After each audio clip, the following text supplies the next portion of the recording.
In our last episode, I was removing our outboard engine because it only had forward, no neutral or reverse.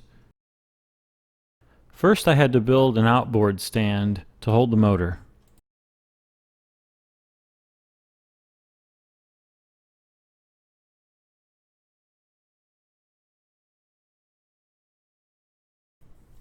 I was eager to find out why this motor was stuck in forward, and when I drained the oil, well, actually I drained the water because only water was in the lower unit, no oil.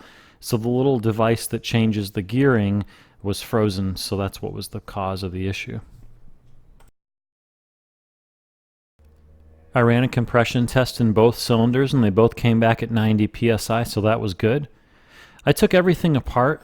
I ordered new gaskets for the carburetor and even a new $50 rubber handle here. Hard to find on the internet. Also, I got a new sacrificial anode, whatever that is, and I ran some cameras into the motor with my scope cam, which allows me to even do a video of the piston moving up and down so I can check for scoring, and everything checked out pretty good. After adding some new oil to the newly rebuilt lower unit, it was time to start it up and see how it ran.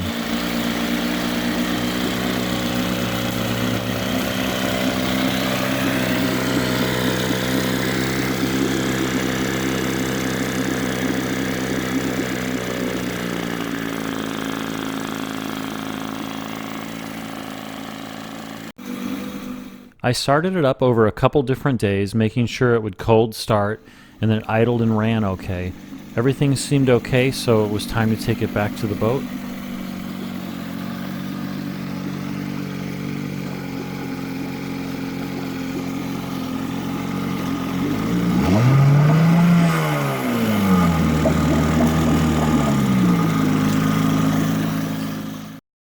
Back in front of our marina, check out this old junky sailboat someone has in the intercoastal and it's about to sink.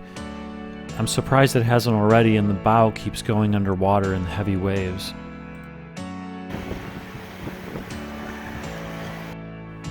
So here I go again, getting the sailboat tied up to our powerboat to take it over to the island, when all these little dolphin came over and wanted to play on the anchor line.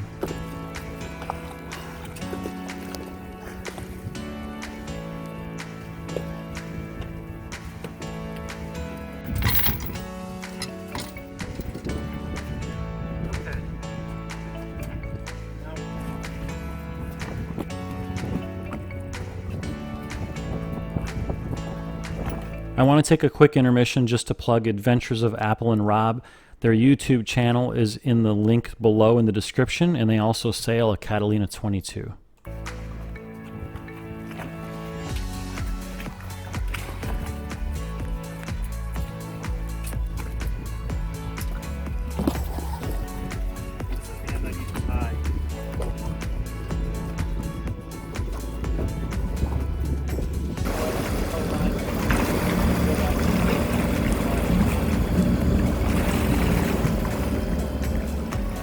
Maybe it was the time of day or the weather, who knows, but a lot of dolphin were around in the intercoastal today.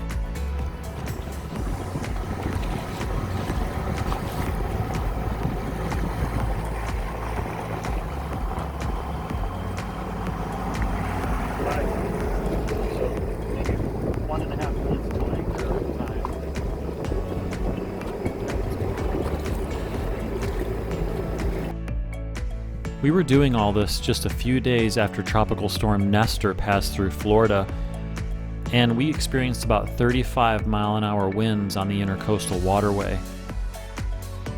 As we approached the island, we found Nestor took its toll on this poor sailboat.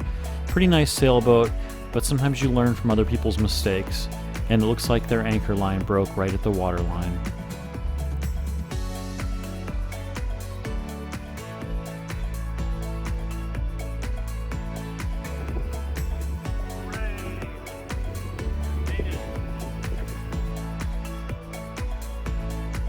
Well, I went through all this today, and even after getting the motor mounted, it didn't run like it did when it was at home, so I think because the motor's at a different angle on the boat, maybe something with the carburetor like the float bowl needs to be adjusted. So unfortunately I had to bring the motor back home and start all over again. But since we had the sailboat over here again, I decided to finish up the scrape job that I was doing before and get all the barnacles off, as well as scrub the side of the boat and dry off any cushions that got wet during the storm.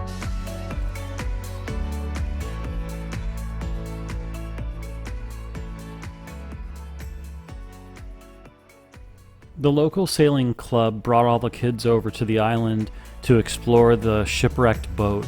It's pretty cool to see all the kids. I wish I could have sailed when I was young like this. My goal is that the next video you see on this channel will be of us actually sailing.